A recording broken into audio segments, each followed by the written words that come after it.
Two police officers received a report about strange noises coming from an abandoned house. When they arrived and began to investigate, a terrifying scene unfolded before their eyes. Silver Creek was a town that wore its silence like a shroud. Under the cloak of night, the narrow alleys whispered secrets to the shadows, and the dim streetlights flickered, fighting against the encroaching darkness. At the police station, Jack Turner and Emily Foster were midway through their night shift. The desk phone rang, slicing through the quiet air. Jack picked up, his expression tightening as he listened. A voice, hurried and tense, spoke of strange noises coming from an old, abandoned house on the outskirts. Emily glanced at him as he hung up. "What was it?" she asked, her voice calm but alert. "Something's off," Jack muttered, grabbing his coat. "Sounds coming from that old place near Pine Street." Emily nodded, reaching for her flashlight. "Let's check it out." The drive was short, the night air cold enough to bite through their uniforms. The house loomed ahead, a silhouette of decay against the backdrop of trees. Its windows were shattered, gaping holes like vacant eyes staring into the void.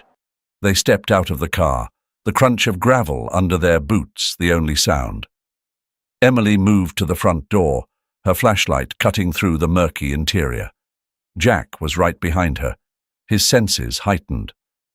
"Stay close," he murmured, the caution in his voice evident.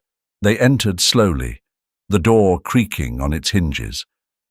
Inside, the air was thick with the smell of dampness and rot. Dust motes floated in the beam of their flashlights, swirling with each step they took. The floorboards groaned under their weight, and somewhere in the darkness, a faint, rustling sound echoed. Jack scanned the room, his flashlight catching glimpses of torn wallpaper and broken furniture. Emily moved towards a doorway on the left, her eyes narrowing as she spotted something on the floor. A thin trail of what looked like dirt led into the next room. She gestured for Jack to follow. As they entered, Emily's flashlight swept across the far corner, and then she froze. "Jack," she whispered, her voice tight. Jack turned his beam to where she was looking, and his breath hitched.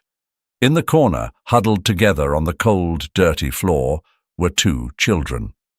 The older one, a girl no more than 11, was cradling a smaller child in her arms. Both were shivering, their faces pale and gaunt. Their clothes were tattered, mere rags clinging to their frail bodies. Jack swallowed hard. The sight hit him like a punch to the gut. He knelt down slowly, not wanting to startle them. "Hey," he said gently, his voice barely above a whisper. "It's okay. We're here to help." The older girl flinched, tightening her hold on the younger one. Her eyes were wide with fear, darting between Jack and Emily. For a moment it seemed like she might bolt, but her gaze locked onto Emily, who had knelt down beside Jack. Emily's face softened, her eyes full of empathy. "We're not going to hurt you," she assured them, keeping her voice calm. "Can you tell us your names?" The girl remained silent, her lips trembling. Jack noticed how she positioned herself slightly in front of the smaller child, as if to shield her from whatever threat they perceived. His heart clenched at the sight. This young girl, barely old enough to understand the world, was trying to protect her sister from its cruelty. Emily took a slow breath, sensing their hesitation. She glanced at Jack, who gave a subtle nod. They needed to be patient. "It's all right if you don't want to talk," Emily said softly. "But you're safe now." The older girl looked down at her sister, who had buried her face into her chest, clinging to her with frail fingers. She then looked back at Emily and Jack, her eyes pleading, though her lips remained sealed. The silence in the room was heavy, filled with unspoken fear and the weight of their suffering. Jack slowly reached for his radio. "Dispatch, this is Officer Turner," he said quietly, his eyes still on the children. "We need medical assistance at the abandoned house on Pine Street. 2 minors. Condition unknown, but critical." Emily edged closer, just enough to drape her jacket over the children without touching them directly. The older girl's eyes followed her every movement, wary, but no longer as frightened. Emily kept her voice soft. "We're going to get you somewhere warm, all right?" The girl gave a slight nod, almost imperceptible, but it was enough. Jack and Emily exchanged a glance, one of determination and silent promise. They would find out what had happened to these children, and more importantly, who had let it happen. Inside the hospital was a flurry of movement. Nurses and doctors surrounded the children, their voices calm but hurried. Emily and Jack stepped back, watching as the kids were taken to an examination room. The door closed, leaving them in a sterile hallway filled with the scent of antiseptic. Jack glanced at Emily. "Think they'll talk?" he asked, his voice low. Emily shook her head slowly. "I don't know, but they've been through something. Something bad." Hours passed. Emily and Jack waited, a silent vigil in the hospital corridor. Occasionally, a nurse would come out giving them updates on the children's physical condition, severe malnourishment, signs of exposure to cold, minor injuries. But nothing explained the hollowness in their eyes, the way they clung to each other in silence. When the doctors finally allowed them in, the scene was almost identical to the one in the abandoned house. The older girl was sitting on the bed, holding her little sister close. Both stared at the window, as if it offered an escape from this reality. Emily approached slowly, pulling a chair next to the bed. "Hi," she said gently, keeping her distance. "I'm Emily, and this is Jack. We're here to help you." The girls didn't respond. Emily waited, giving them time, but the silence stretched thin. She exchanged a glance with Jack, who stood at the foot of the bed, hands in his pockets. He nodded slightly. They wouldn't push it today. The following days unfolded in much the same manner. Emily visited every evening after her shift. She brought small gifts, a stuffed animal, a picture book. She never forced conversation, merely sat nearby and spoke softly about the world outside, stories of the town, the trees turning orange in the fall. Sometimes she would leave snacks on the bedside table, simple things like crackers or fruit, hoping they might feel a bit more at ease. Jack watched her from the doorway each time, the crease in his brow deepening with every visit. "They need time," Emily would say when he asked how things were going. "We can't rush them." It was the third day when she noticed the older girl, Lily, glancing at the stuffed animal she had left on the chair. It was small, a worn, floppy-eared rabbit. Emily pretended not to notice, continuing to talk in her soft, even tone. And the leaves are so bright this time of year," she was saying. "You'd like the park downtown. It's full of trees, and there's this big fountain in the middle." Lily's eyes flicked to the rabbit again, then to her sister, who was dozing against her. Emily's heart leapt, but she kept her expression neutral. She stood up slowly, moved the rabbit closer to the bed, and then stepped back. "You can hold it if you want," she said quietly. "Or not. It's up to you." For the first time, the girl's hand moved. Slowly, cautiously, she reached out and pulled the rabbit onto the bed. Emily swallowed hard, fighting the surge of emotion. This was the first crack in the wall of silence they had been facing. The days blurred together, each one a test of patience. Emily came, she talked, she left small gifts, and gradually Lily began to respond, not with words but with tiny gestures. She would shift slightly when Emily entered the room, her eyes less vacant, sometimes following Emily's movements as she spoke. One evening, nearly a week later, Emily sat down in her usual chair. Jack had stopped by earlier but had left, giving them space. Emily was recounting a mundane story about her day, more to fill the silence than anything else. And then Officer Miller spilled his coffee all over the report he was working on. You should have seen his face. He's clumsy. Emily stopped. The voice was small, almost inaudible. She looked at Lily, who was staring down at the rabbit in her lap. Emily felt her breath catch in her throat. Yes, she replied carefully. He is. Very clumsy. Silence again, but this time it was different. It was charged with something new. Hope, maybe.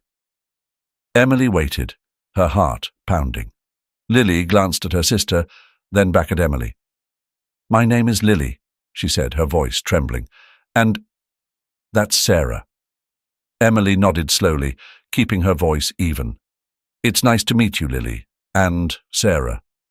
The dam had a crack. It wasn't much, but it was a start. The hospital room was quiet except for the occasional beep of the monitors. Emily sat in her usual chair near the bed, flipping through a picture book as Lily watched, her eyes slightly more alert than they had been days ago. Sarah was asleep, her small form curled against her sister's side, the stuffed rabbit tucked under her arm. Emily looked up, catching Lily's gaze. I used to read this book when I was little, she said, her voice calm. It was my favorite. Lily didn't respond right away. She simply watched Emily, a guarded look on her face. Then, after what felt like an eternity, she spoke. Mum used to read to us, she murmured, almost as if testing the words on her tongue. Emily remained quiet, giving Lily space to continue. She had learned that the girl needed time, that pushing would only drive her back into silence. She said she had to go away, Lily added, her voice barely audible. She promised she'd come back. Emily felt a chill creep up her spine. There it was, the sliver of truth they'd been waiting for. Where did she go? Emily asked gently. Lily's eyes darted to the window, staring at the grey sky outside. She didn't tell us, just that it was important. A secret. Emily nodded slowly, her mind racing. Your mum... What's her name, Lily? Lily hesitated, then whispered, Jessica. Jessica Rodriguez. Emily felt a knot tighten in her stomach.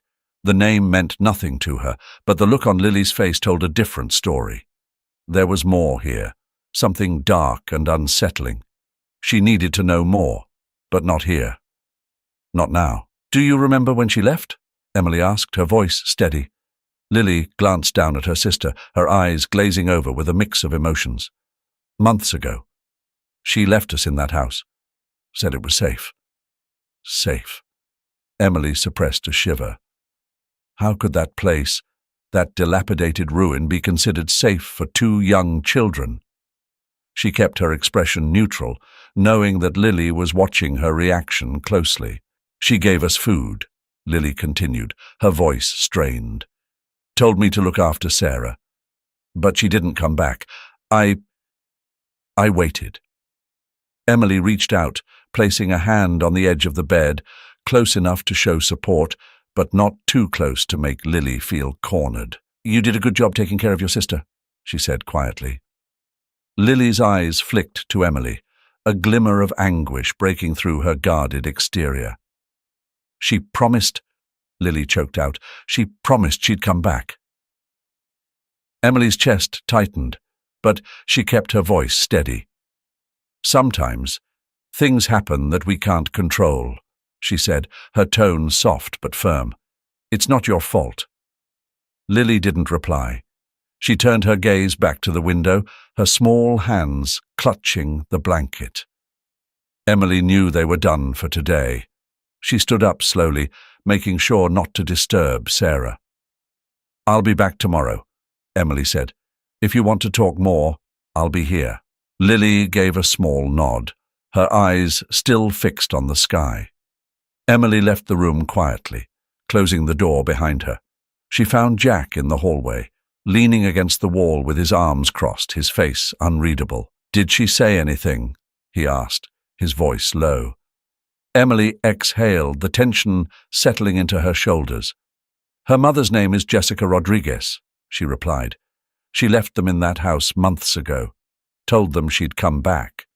Jack's jaw tightened. And she didn't. No, Emily said, shaking her head. Lily doesn't know why. Jack stared at the door for a moment, then turned to Emily. We need to find out what happened to her, he said grimly. Something's not right. Emily nodded. I'll start digging into any missing persons reports, see if her name comes up.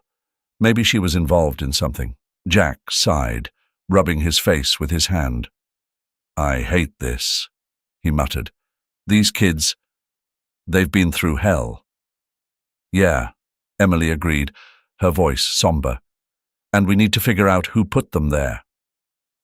They spent the next few hours back at the station, sifting through databases, searching for any mention of Jessica Rodriguez. Emily sifted through the files they had on Jessica. Every new piece of information made the picture clearer and more disturbing. Jessica Rodriguez had been an undercover investigator, specializing in cases involving child exploitation. The last trail she left pointed to a dilapidated orphanage on the outskirts of Silver Creek.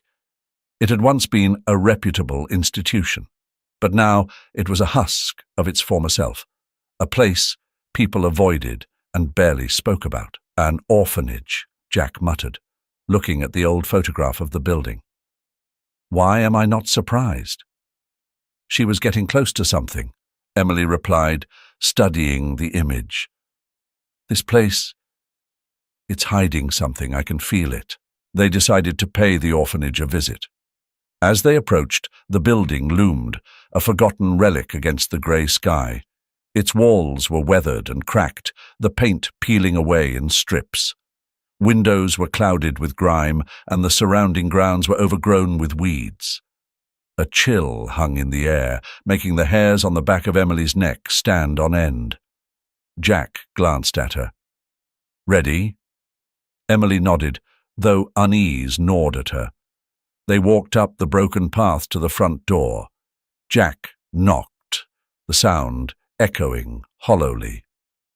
Moments later, the door creaked open, revealing a tall, thin man with deep-set eyes. His face was gaunt, his expression unreadable. Can I help you? His voice was a low murmur, almost a whisper. We're with the Silver Creek Police Department, Jack said, showing his badge. We'd like to ask you a few questions about the orphanage. The man's eyes flickered, just for a second, before he stepped aside to let them in. I'm Mr. Harvey, the director, he introduced himself curtly. Please, follow me. He led them into a small office that reeked of mildew. The walls were lined with dusty books, and an old computer sat on the desk, its screen dark. Emily glanced around, noting the dim lighting and the oppressive atmosphere. The entire place felt like a tomb, holding secrets that didn't want to be disturbed. How can I assist the police? Harvey asked, as he took his seat behind the desk. Jack began with routine questions about the orphanage's operations, the number of children, funding, and staff. Harvey answered in clipped sentences, his gaze never lingering too long on either of them. Emily watched him closely, sensing an underlying tension. He was guarded, and his words were too calculated, as if he had rehearsed them.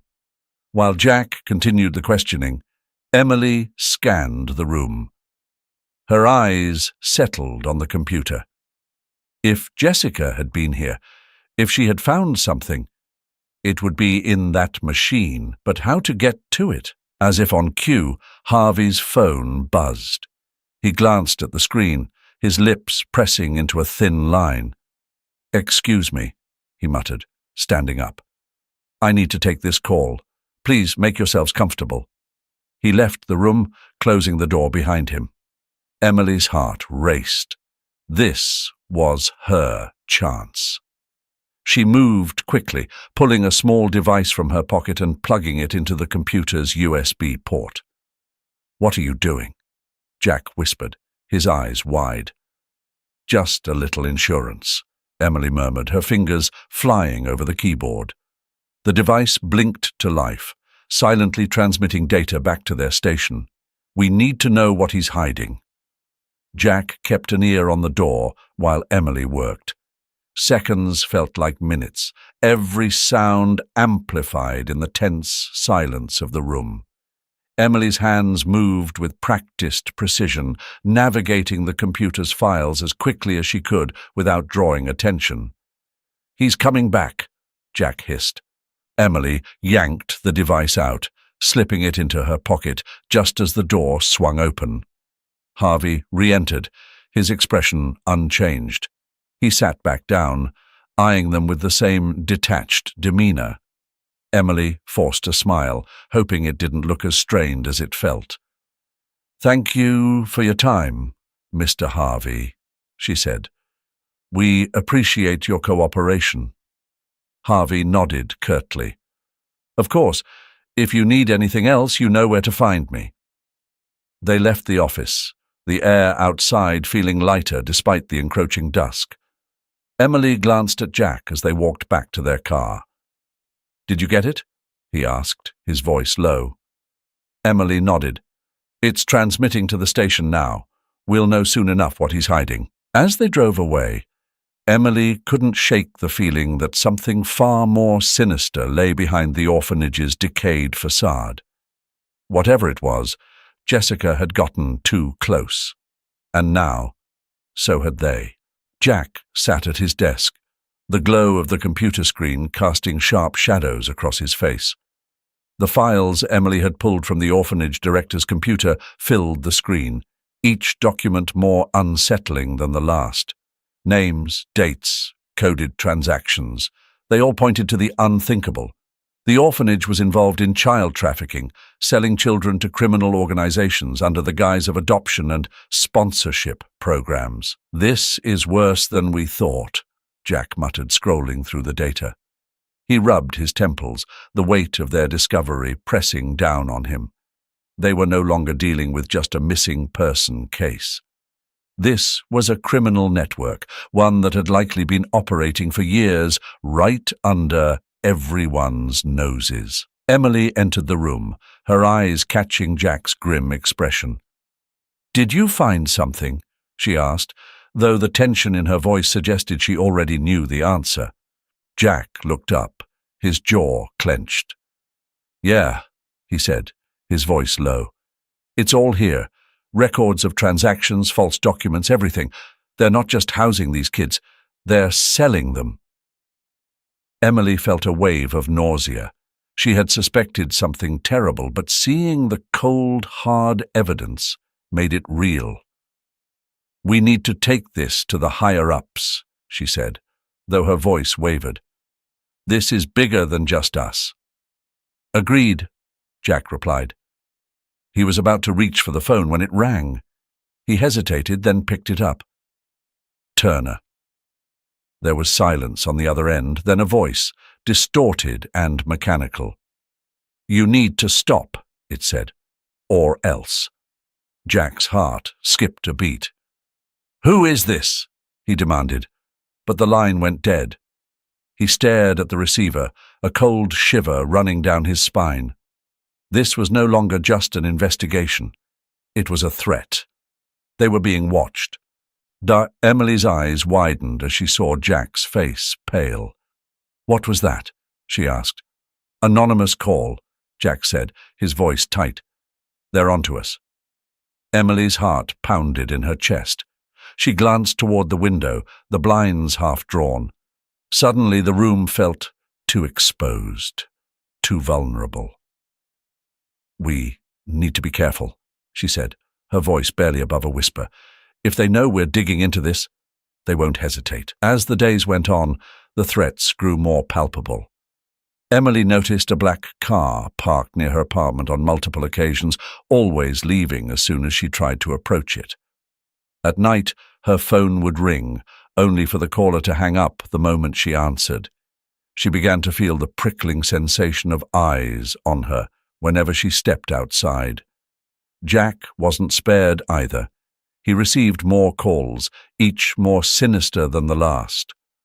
Once, a brick was thrown through his living room window, a note attached. "Back off, or you're next." Emily's anxiety skyrocketed.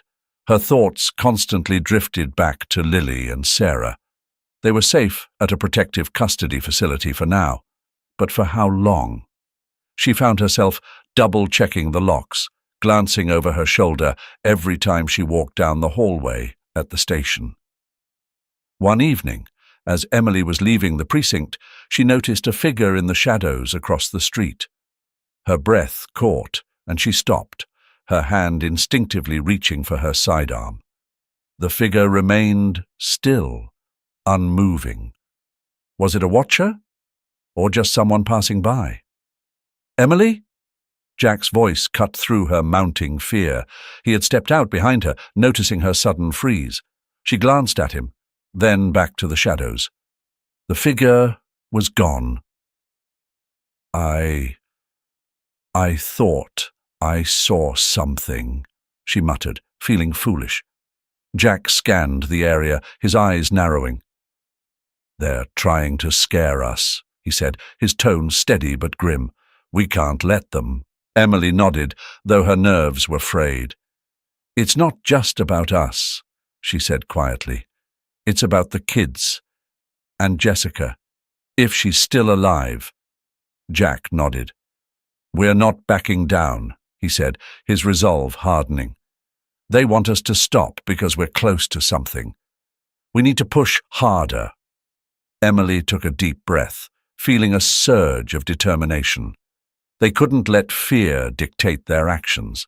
Lives were at stake, and every moment they hesitated was another moment those kids remained in danger. "Let's finish this," she said, her voice firm despite the undercurrent of fear. "For Lily and Sarah. For Jessica." Jack gave a single nod. "For all of them." Together they turned back to the precinct, the looming darkness of the conspiracy hanging over them like a storm cloud. The danger was real, immediate, but so was their resolve. They would see this through to the end, no matter the cost. Jack adjusted his black jacket, the fabric rustling in the cold night air. Emily was beside him, her eyes fixed on the looming shadow of the orphanage. It was nearly midnight, and the building stood silent, shrouded in darkness. They had waited for this moment, watching the place for days to understand its routines when it was most vulnerable. "You sure about this?" Jack whispered, glancing at Emily. She nodded, her face set in determination. "It's our only shot. We need hard evidence, and it's in there." They moved silently across the grounds, sticking to the shadows. The main entrance was too risky, so they circled to the side of the building where a window, slightly ajar, offered them a way in. Jack went first, easing it open further and slipping inside. Emily followed, landing softly on the dusty floor. The interior was pitch black, the air thick with mildew and neglect. They pulled out flashlights, the narrow beams cutting through the darkness. The hallway stretched ahead, a labyrinth of closed doors and silence. Jack led the way, his movements cautious but purposeful. They reached the office where they had spoken with Mr. Harvey days before.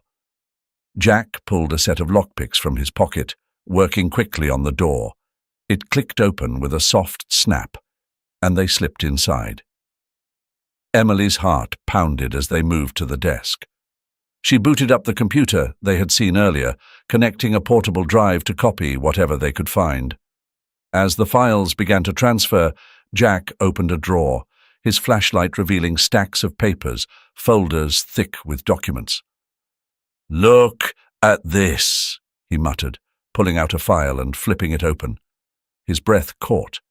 Inside were photographs, children's faces staring blankly at the camera, each tagged with a name and a date.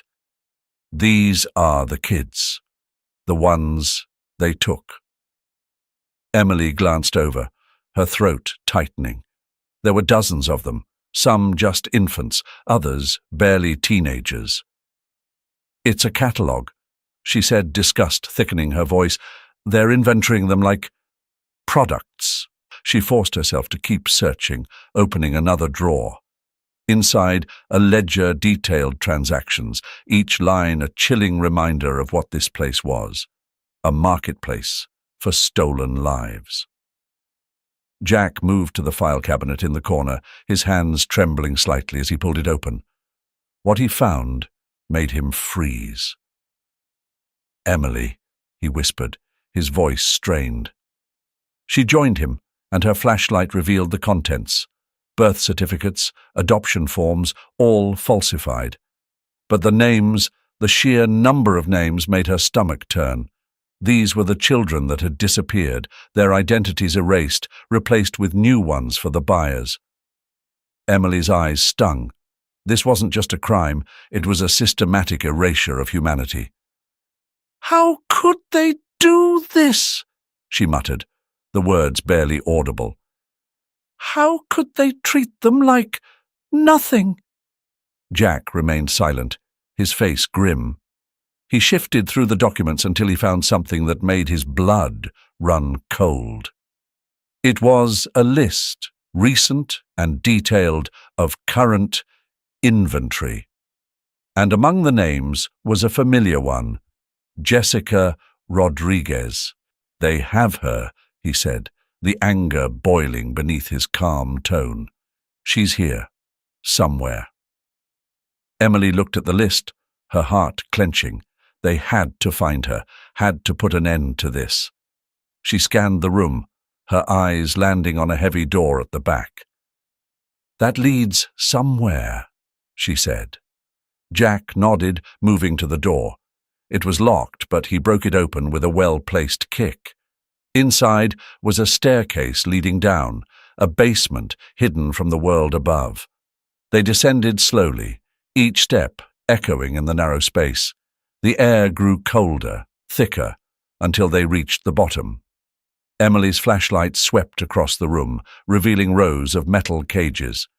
Most were empty, but some had remnants, blankets, toys, signs of hurried departure. Jack approached a wall, his flashlight catching on something glimmering. He picked it up. A bracelet, small and pink, a child's name etched into the metal. Sarah. Emily choked back a sob. "We have to get them out," she whispered. "All of them." They moved quickly, gathering as much evidence as they could, documenting every inch of the room. The horror of it fueled their resolve. They had found the heart of the operation, the place where lives were traded like commodities, and they had found the proof they needed. Jack pocketed a file detailing Jessica's transfer to another facility, somewhere within the network they had unearthed. It was their next lead, their next move. "We can't wait," Emily said, her voice trembling with urgency. "We go after her. Now." Jack nodded. "Agreed. But first we take this to the captain. We need backup. A full takedown." They climbed back up, the orphanage's sinister silence now a cacophony in their minds. They had stepped into the darkness, and now they had to drag every last shadow into the light. The air was heavy inside the police van, the silence punctuated only by the hum of the engine. Emily checked her gear for the third time, her fingers moving automatically over the straps and clasps. Jack was across from her, his face set in a grim line. The rest of the tactical team sat between them, all wearing the same look of focused determination. "This place is fortified," Jack said, breaking the silence. "They're expecting trouble." Emily nodded, her eyes on the map spread across her lap. "We get in, get Jessica out, and secure the location. No delays." Captain Harris, leading the operation, gave a final nod as the van came to a stop. "We go in hard and fast," he ordered. "No one gets left behind." The team moved out, slipping through the darkness toward the old asylum that stood at the end of a narrow, tree-lined road. Its silhouette was ominous, the windows darkened, hiding whatever horrors lay inside. They knew the layout from the files they had stolen. Multiple wings, a maze of corridors, and most likely a hidden section where Jessica was being held. They split into two groups. Emily and Jack led the first, while the second team circled around the back. Emily's heart pounded as they approached the entrance. Jack signaled, and a breaching charge was set on the door. The explosion was muffled, just enough to blast the door open without alerting the entire building.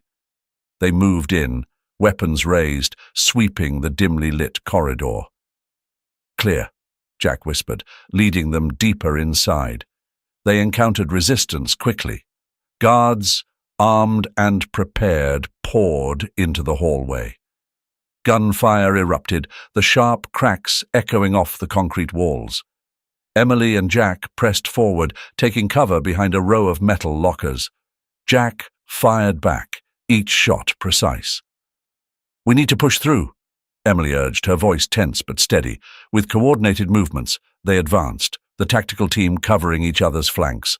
The guards fell back, retreating into the depths of the asylum. Emily and Jack continued, navigating the narrow hallways, each turn bringing them closer to where Jessica was supposed to be.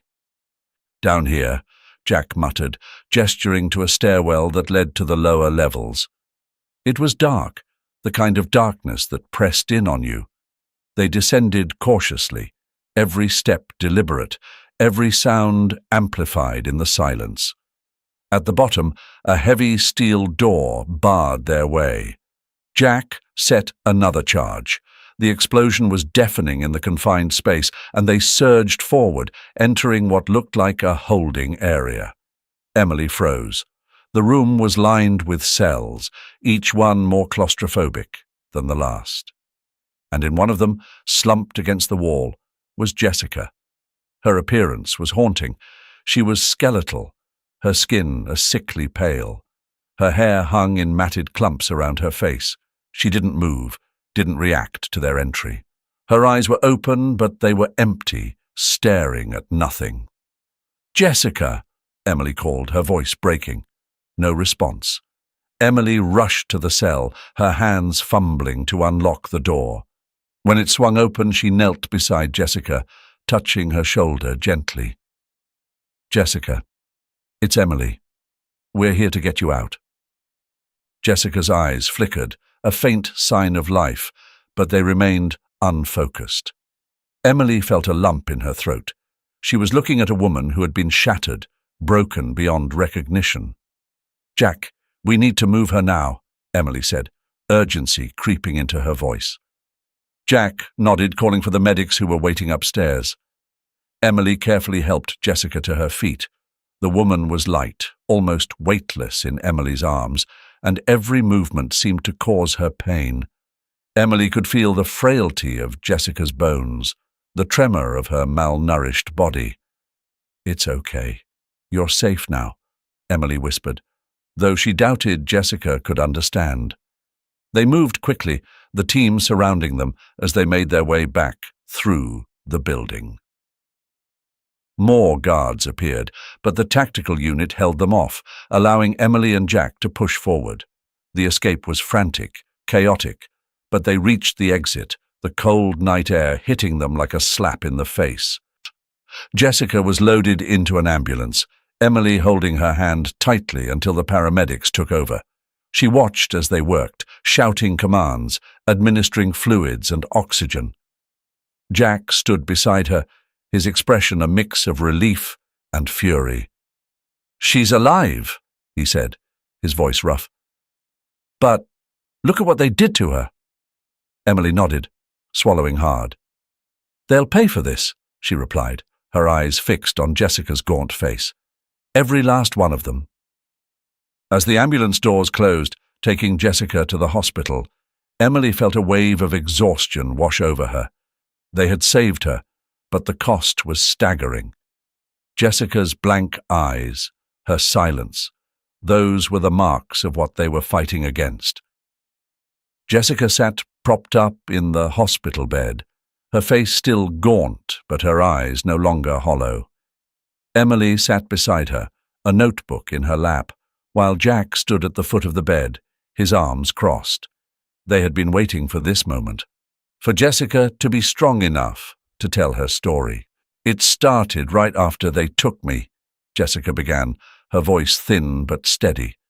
"They drugged me, tried to make me forget why I was there, but I knew, even through the fog. I heard things, saw things." Emily felt a chill run down her spine. "What did they do to you?" she asked softly. "They would come in with needles," Jessica said, her gaze drifting to the window.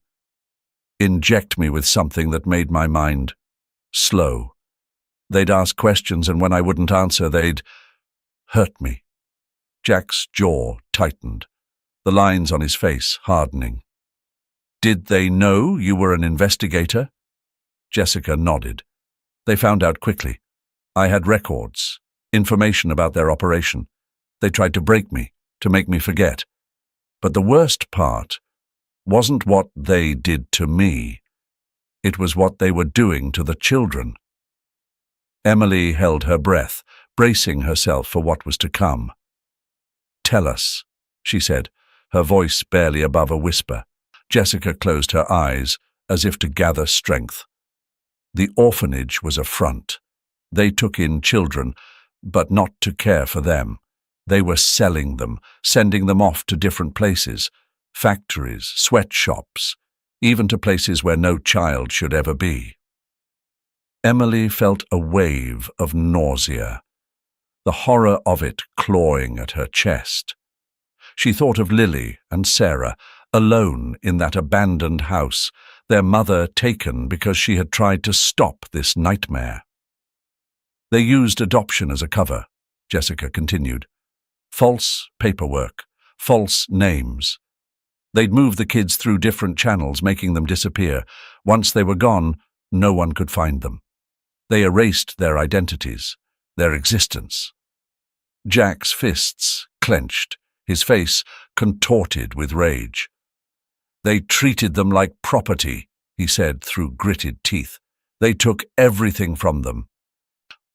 Jessica nodded, her expression bleak. "I overheard them talking. The children, they weren't just sold. They were forced into labor, made to work in conditions you wouldn't wish on anyone. Some were sent to places where they would never be found again." Emily's hands shook as she took notes, her mind struggling to process the enormity of it all. "How many?" she asked, her voice trembling. "How many children?" Jessica looked down, her shoulders slumping. "Dozens. Maybe more. I couldn't keep track. They had a network, different places where they sent the kids. It was like a machine, soulless, efficient." A silence fell over the room, heavy and suffocating. Emily's mind flashed with images of the children they had seen in the files, their faces staring blankly at the camera. She thought of Lily and Sarah again, how close they had come to being part of this monstrous system. Jack turned away, his hand rubbing the back of his neck. Emily could see the tension in his posture, the fury he was trying to contain. "They'll pay for this," he said, his voice low, barely controlled. Jessica reached out, her hand weakly grasping Emily's. "You have to stop them," she whispered. "They're still out there, still taking children. They won't stop unless you make them." Emily squeezed Jessica's hand, her throat tightening. "We will," she promised. "We'll end this." Jack turned back, his eyes burning with resolve. "With your testimony and the evidence we gathered, we have enough to take them down," he said. "We'll hit every location, every contact they have." Jessica's eyes filled with tears, a glimmer of hope piercing through the darkness. "Thank you," she whispered. Emily stood, her legs feeling unsteady. "You did more than enough," she said, her voice breaking. "You gave us the key to stop them." As they left Jessica's room, the weight of what they had learned settled over them like a shroud. Emily felt the tears she had been holding back finally spill over, thinking of the innocent lives lost, the children who had been torn from any semblance of a future. Jack placed a hand on her shoulder, his touch firm but gentle. "We're going to bring them down," he said. "All of them." They moved with purpose toward the precinct, the plan already forming in their minds. They would gather their team, prepare for the raid that would dismantle the entire network. The fight was far from over, but now they had the truth, and with it, the power to bring justice to those who had been voiceless for far too long. The operation was over. In the days that followed, the news spread quickly, an entire trafficking network dismantled, dozens of children rescued, and countless others spared a similar fate. The halls of the hospital were quiet, save for the soft beeping of monitors and the muted conversations of nurses moving between rooms. Jessica had been recuperating, her strength slowly returning. Emily stood outside Jessica's room, glancing through the small window in the door. Inside, Jessica sat up in bed, a faint color returning to her cheeks. Emily turned as Jack approached, two small figures trailing behind him. "Lily, Sarah," Emily whispered, dropping to one knee to meet their eyes. "Are you ready?" Lily nodded, her eyes wide and anxious. She clutched her little sister's hand tightly, her knuckles white. Sarah, still so young, looked up with a mixture of confusion and hope. Emily pushed open the door gently, and the room fell silent. Jessica turned her head slowly, her breath catching in her throat. Her eyes widened as she saw her daughters standing there, frozen for a moment, as if afraid this was just another cruel trick. "Mom?" Lily's voice was a choked whisper. Jessica's face crumpled. "Lily, Sarah." Her voice broke as she held out her arms. The two girls didn't hesitate any longer. They ran across the room, flinging themselves into their mother's embrace. The impact nearly toppled Jessica, but she clung to them, her frail arms wrapping around their small bodies as if she would never let go. For a moment, there was nothing but the sound of their sobs, raw, unfiltered cries that filled the room. It was a symphony of grief and joy, a cathartic release of everything they had held inside. Jessica buried her face in Lily's hair, tears streaming down her face. "I'm so sorry," she kept repeating, her voice muffled. "I'm so sorry." Lily hugged her tighter, her small frame shaking. "You came back," she said through her tears. "You promised you would. And you did." Emily felt a lump form in her throat. She stood beside Jack, watching the scene unfold, her heart swelling and breaking simultaneously. They had brought this family back together, but they couldn't erase what had been lost, the innocence, the time, the pain. Jack glanced at Emily, his eyes shining with a mix of emotions he rarely showed. "We did it," he said quietly, his voice rough. "We saved them." Emily nodded, unable to speak. She felt tears prick at her eyes as she watched Jessica rock back and forth, holding her daughters close, whispering words of comfort and love. It was a sight she would carry with her for the rest of her life, a reminder of why they fought, why they refused to back down. After what felt like an eternity, Jessica pulled back, cupping Lily's face in her hands, then Sarah's. "I love you," she whispered. "I love you both so much." "We love you too, Mom," Lily replied, her voice steadying. Emily and Jack stepped back, giving the family a moment of privacy. They moved into the hallway, leaning against the wall, the gravity of everything catching up to them. "You think they'll be okay?" Emily asked, her voice barely a murmur. Jack let out a slow breath. "They have a long road ahead," he admitted. "But they have each other.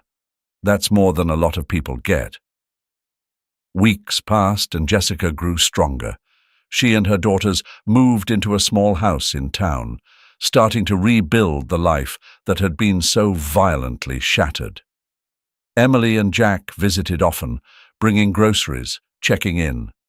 They became a part of each other's lives, woven together by the threads of tragedy and triumph. On one visit, Emily watched as Jessica planted flowers in the front yard, Sarah playing nearby, giggling as she chased a butterfly. Lily helped her mother, her hands dirt-streaked, but her face alight with a happiness that Emily hadn't seen before. It was a simple scene, but it held the weight of something monumental, the quiet strength of survival, the promise of new beginnings. Jack stood beside Emily, a rare smile tugging at the corners of his mouth. "They're healing," he said. Emily nodded, a soft smile spreading across her face.